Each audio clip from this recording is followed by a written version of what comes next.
Et coucou YouTube, aujourd'hui je te parle d'un nouveau tarot que j'ai reçu du Salon des Arcanes. Mais avant, je voulais quand même te montrer ce petit plateau d'amour en porcelaine un peu destroy que je me suis faite.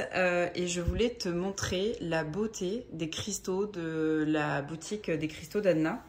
Je suis tombée sur son live et mes coup de cœur absolu, beauté absolue. Donc j'ai pris plusieurs pierres. Elle m'en a offert deux aussi. J'ai trouvé ça adorable. D'ailleurs, l'échange avec Anna a été super. J'aime beaucoup l'énergie de cette personne. Je me suis pris du cristal de roche, donc aura. Donc là, un double aura avec la couleur jaune et la couleur rose pâle. Et un cristal de roche qui est d'un rose juste sublime. Hop, un peu plus intense. Ça, c'est deux cristaux aussi de roche avec l'aura orange, qui est super, je pense, pour tout ce qui est un peu, tu sais, joie, créativité, nouveauté et tout. Et là, elle m'a offert aussi ce sublime double aura bleu et violine que j'aime beaucoup aussi. Je pense que, enfin, le bleu pour moi, j'ai pas regardé sur son site, mais pour moi c'est un peu la connexion aux autres, l'expression de soi, la communication et tout ça. Donc à voir. Le rose pour moi ça m'inspire tout ce qui est un peu compassion, amour, guérison et tout. Et pour moi tout ce qui est jaune, c'est tout ce qui va être un peu plus le mental, la raison, l'intellect et tout ça. Et avec cette aura rose tendre là, c'est sublimissime. Je peux pas ne pas vous la montrer. Je sais pas si vous voyez bien, mais là il y a des toutes petites piques. Il ne veut pas vouloir me faire le focus. Attendez, regarde, on va le bloquer. Mais voilà, vous voyez ces piques là comme elles sont magnifiques. Hop. Et le dessous, hop. Il va pas vouloir faire le focus, hein, c'est fou. Hop. Mais ouais, voilà. Mais c'est juste magnifique. Alors, il faut savoir que c'est du cristal de roche, que le traitement de couleur comme ça, il est obtenu par de la projection de métaux dessus. De mémoire, le orange, c'est tout ce qui est oxyde de fer. Il me semble, et de platine. Je crois que le jaune, je sais plus ce que c'est.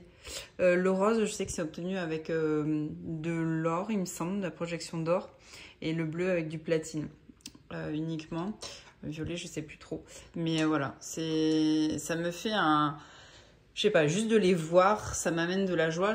Alors, je suis quelqu'un qui fait beaucoup de céramique, du coup, j'ai ma boîte à côté. Et la couleur, la gestion de la couleur, les ressentis de la couleur, pareil, dans les cartes. C'est pour ça que j'aime beaucoup les cartes aussi. Pour moi, ça joue énormément. Et je trouve que, voilà, c'est sublime à avoir. Et l'énergie qui s'en dégage est très, très jolie. Et ça, vous avez une pointe en sélénite. La sélénite, c'est un peu pour moi la pierre du calme, de la sérénité, de la bienveillance, de la bonté. Et j'aime beaucoup cette pierre, elle a un effet un peu nacré, comme ça, je la trouve sublime. De toute façon, je les trouve sublimes. Bon, c'était une petite parenthèse sur les cristaux d'Anna, mais franchement, je vous invite à regarder sa boutique si vous y êtes sensible. Franchement, c'est sublimissime. Si vous avez les croyances autour de tout ce qui est lithothérapie et tout ça, foncez. Et si juste vous aimez pour objet de déco, franchement, c'est juste canonissime aussi. Moi, j'aime l'idée que voilà, c'est du cristal de roche, qu'il y ait de la couleur et que ces couleurs-là, elles soient inspirantes et tout ça. Donc voilà. Et j'aime l'idée que c'est des vertus derrière. Et vous savez ce que... Parfois, vous savez, quand on est en manque de créativité et tout ça, de se la glisser contre soi et d'y mettre toutes les énergies du monde et tout ça dedans, et ben je trouve que ça apporte quelque chose. C'est du domaine des croyances, évidemment, mais comme tout. Mais voilà, je trouve que c'est magnifique. Je m'en lasse pas. J'arrête pas de les regarder au soleil, à la lumière et tout. C'est extraordinaire. J'ai pas de mots. Je trouve ça sublime. Bon, et j'aime beaucoup l'énergie. Maintenant, du coup, au colis du Salon des Arcanes. C'est un tarot. Je pense qu'il doit avoir... je sais pas si c'est pas 9 ans ou un truc comme ça. On va regarder ça ensemble. C'est un tarot que je ziotais depuis pas mal de temps. Et puis là, je sais pas, j'ai fait un tour sur la boutique du Salon des Arcanes. Et puis j'ai vu qu'il en restait plus qu'un. Et là, je me suis dit, non mais en fait... ça fait un petit moment que tu l'as mis sur Vinted aussi, tu le trouves pas, et il te fait le deuil, et j'ai pas de tarot avec cette énergie-là. Alors c'est sûr, on peut toujours trouver des tarots avec des énergies différentes et justifier nos fringales d'achat, mais je vais pas me justifier. Il me faisait envie et je l'ai pris, et il fera pas doublon dans ma cartothèque, et je vais vous montrer ça de suite. Hop, je vais prendre un petit couteau pour éviter de faire des bêtises. Hop. Je l'ai commandé avant-hier et il arrive toujours super vite. Je trouve que la boutique du Salon des Arcanes est extrêmement réactive. C'est trop chouette. Ça ne gâche rien au truc, quoi. Désolée, je vous ai fait un peu bouger. Hop. On a la facture, on a une petite boisson qui va accompagner ça, le Green Balance, équilibre de thé vert, trop chou. Et voilà la pépite, je parle du Pagan Otherworld Tarot. Alors je cherche, vous savez, je suis de signe d'air, donc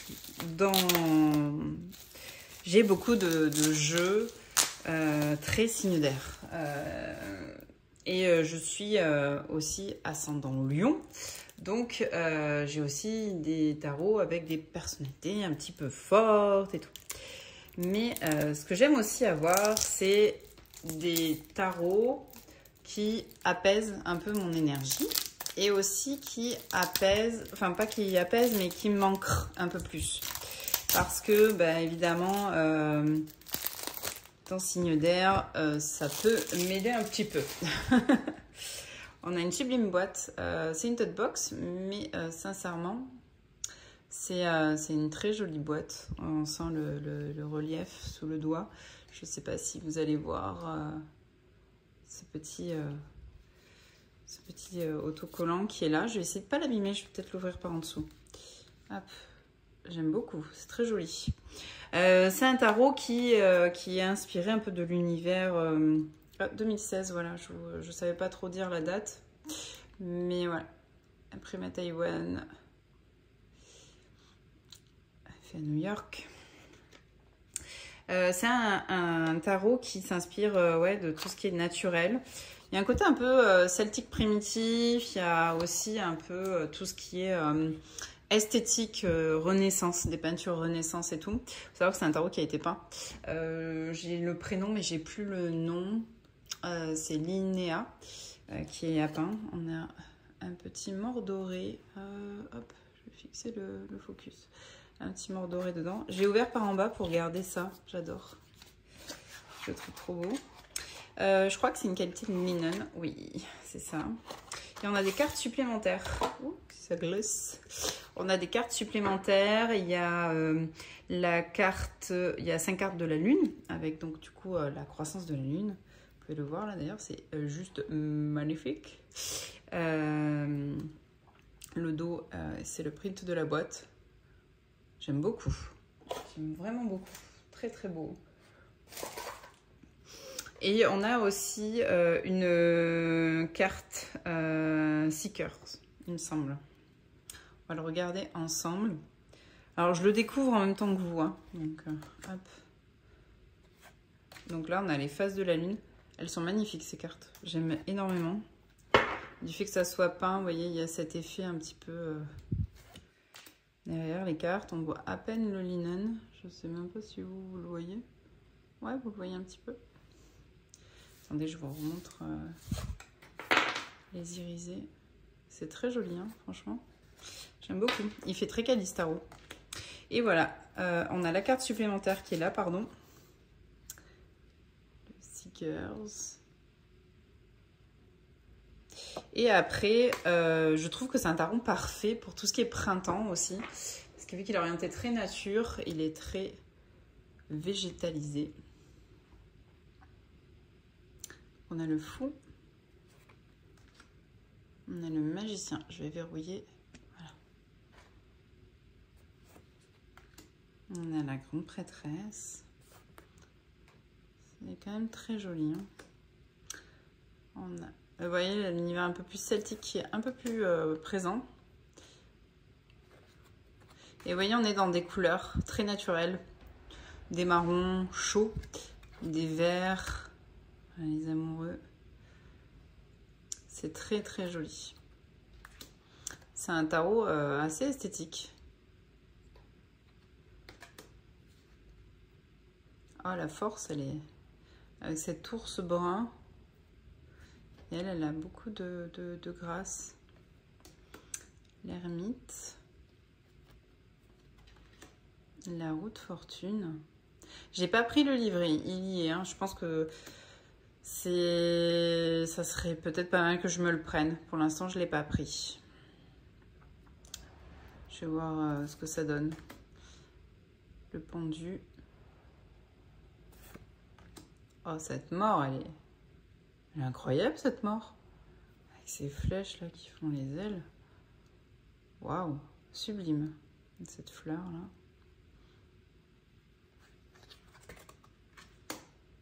La tempérance. Très angélique. Ce diable est assez fou aussi. La tour. Avec cette chute. L'étoile. On a ce mouvement d'eau. Ce serait intéressant de savoir pourquoi on le déverse de ce côté, pourquoi les bras sont un peu croisés. Il doit y avoir une explication. La lune, très belle lune. Le soleil, très Clone Rider ce soleil. Puis on n'a pas un soleil, comment dire, c'est un soleil très doux, comme un lever. Le jugement, magnifique carte. Le monde, très renaissance hein, dans l'effet. Et alors on a des mineurs qui sont semi-illustrés. Donc hop, moi ça me met un pas en fait vers le non illustré entre guillemets, même si j'ai le tarot de Marseille par exemple, mais celui-là est plus un rider je pense dans les énergies et tout, mais par contre excusez-moi mais regardez-moi comme c'est magnifique. Quand je vous dis que c'est très printanier, moi je trouve que c'est très printanier parce que voilà, je trouve que ces détails sont très beaux. On a le 2 de denier. Après, on a l'eau aussi, là. Le 3 de denier. Mais vous voyez, on a toujours des éléments qui nous aident. Là, on construit ensemble. Il y a eu un travail hop, qui a été fait. On n'est pas complètement perdu, je trouve. Là, on a la clave et le coffre. Quête de denier. Le 5, on a quelque chose qui est beaucoup moins... qui est plus... ouais, qui est froid, sans végétalisation, il n'y a pas de feuilles. Ça se comprend assez bien. 6 de denier. C'est magnifique. La suite des deniers, je crois que c'est ma préférée. Elle est trop trop belle.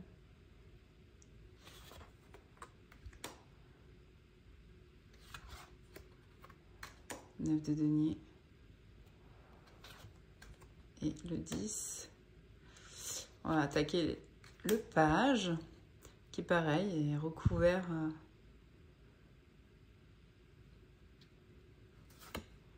le cavalier de pentacle, denier. On a un cheval qui se cabre, qui refuse d'avancer peut-être, ou qui va avancer à son rythme, pas forcément au rythme d'un cavalier habituel. Elle est magnifique, la reine de pentacle. Ça fait vraiment penser aux anciennes peintures. On voit que la nature est au centre. Il est magnifique. Avec ce lion derrière qui tient, hein, maîtrise le lion. La reine de bâton. Alors là, par contre, il est dans l'autre sens. Je ne l'ai pas mélangé. Hein. Hop. Donc on a avec le roi de bâton.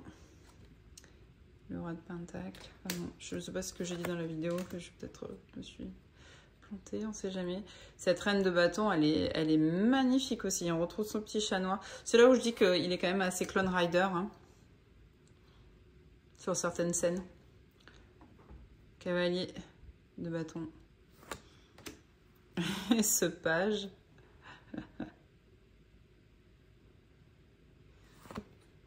Donc là, on a le 10 de bâton, on retrouve bien... Là, on est vraiment assez Clone Rider, sauf qu'il n'y a pas les personnages. Le 8, avec cette vitesse. Le 7. On retrouve la couronne, le drapé. Non, c'est assez... Ça se comprend, je trouve. La célébration et tout ça. On a la même position, sauf que dans le rider classique, il y a un personnage là. Moi, je trouve que ces mineurs sont... Peut-être laissent plus de place à l'intuition et tout ça, mais restent quand même assez lisibles. Il est magnifique, cette as de coupe. Vraiment sublime. Le 2, avec ce rocher qui se touche. Le 3, festivité. Le 4, donc on a cette quatrième coupe qui est proposée.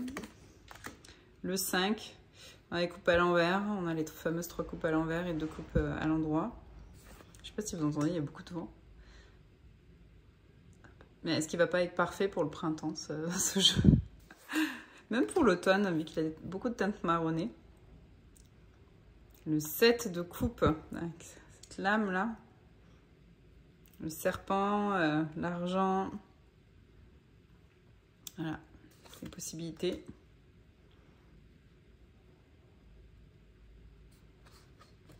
Là, on a la lune pour le 8 qui revient. Le 9 de coupe. Et le 10 de coupe avec ce bâton, ces rubans, cette couronne de coupe qui est magnifique. Hop, on attaque avec le page, le cavalier de coupe, la reine de coupe qui est très vénusienne, très vénusienne, je trouve, mais elle est magnifique. Le roi,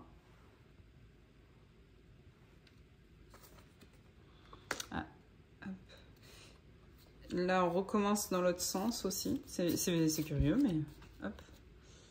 Donc là, on a le roi d'épée,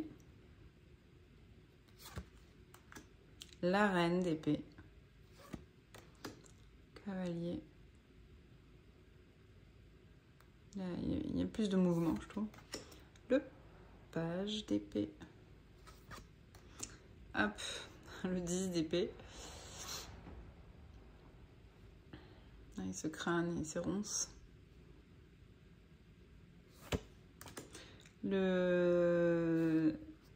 Alors, attendez.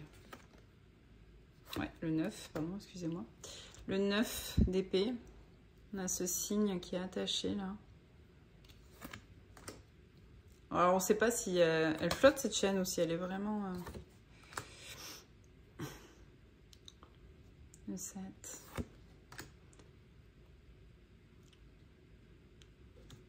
Le 8, pardon. Excusez-moi. 8 d'épée, je vais y arriver. Je me reconcentre, excusez-moi. Le 8 d'épée.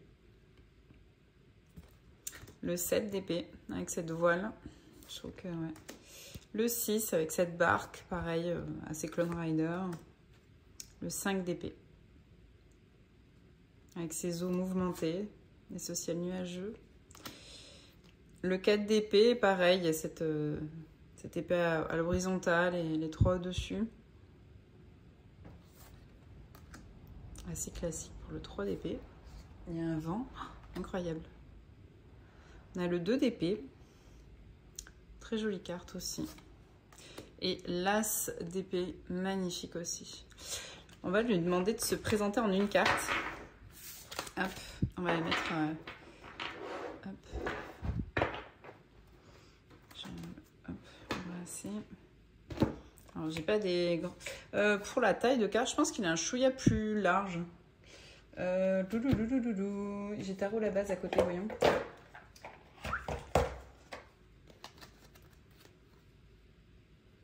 Ouais, un petit peu plus large, un peu plus haute.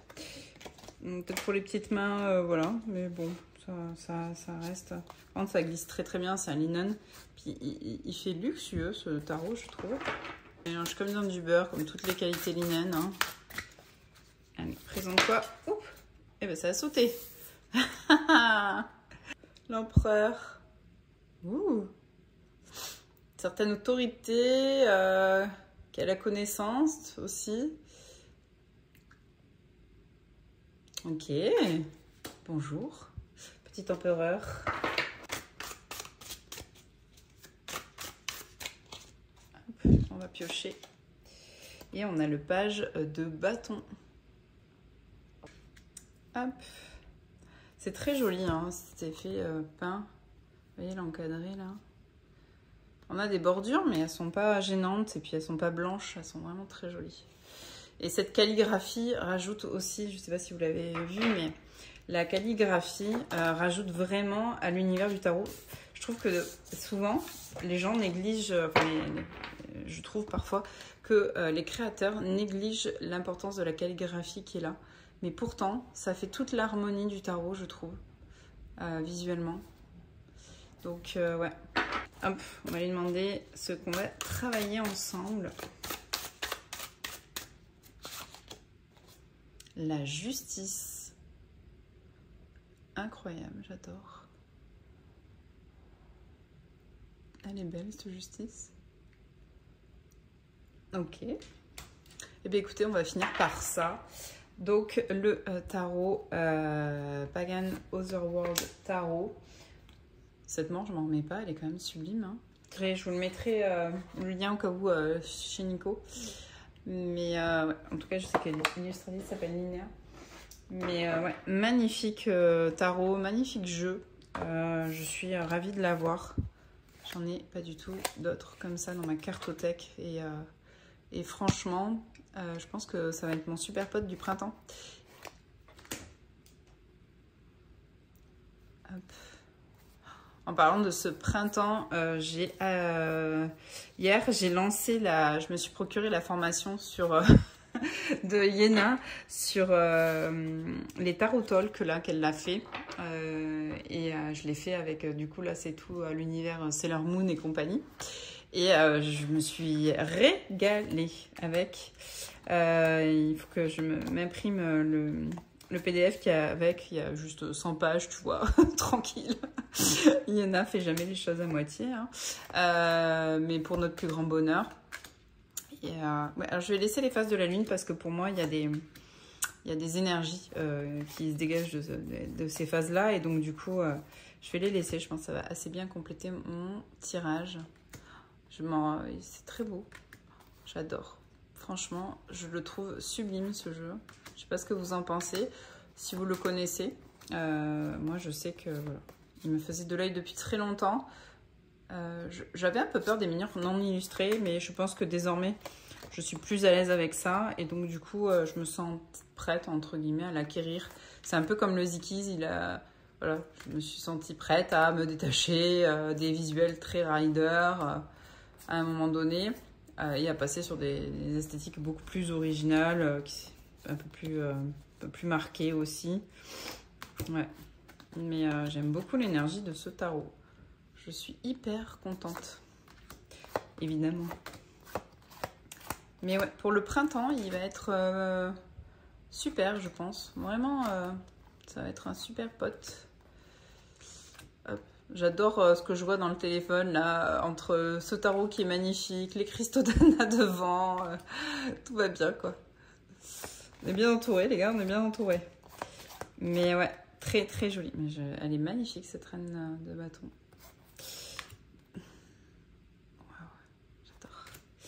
Il fait très luxe, ouais, aussi, je trouve. Donc, j'espère qu'on va se retrouver bientôt, du coup, pour ma petite vidéo de mes tarots du moment, là, du printemps. Qu'est-ce qui va m'accompagner dans ma cartothèque. Et puis, je vous souhaite une bonne journée. Et puis, je vous conseille la formation de Liena qui est hyper cool. Moi, ça m'a donné envie de me refaire à tous les Sailor Moon. J'ai vraiment adoré. Elle a vraiment ce don pour transmettre, je trouve, et cette passion. Et donc, du coup, tout y est, quoi, pour passer un super moment et apprendre... Et nourrir la petite Gémeaux qui est en moi, en tout cas. Je vous dis à très vite, à bientôt. Pensez à liker, vous abonner si ce n'est pas déjà fait pour ne pas louper les prochaines vidéos. Et je vous dis à très vite. Et je vous souhaite une belle fin de semaine et un très bon week-end si je ne sors pas de vidéo d'ici là. Et n'hésitez pas à me dire en commentaire si vous avez aimé cette présentation et si ce tarot vous le connaissiez et ce que vous en pensez. À très bientôt. Bye bye.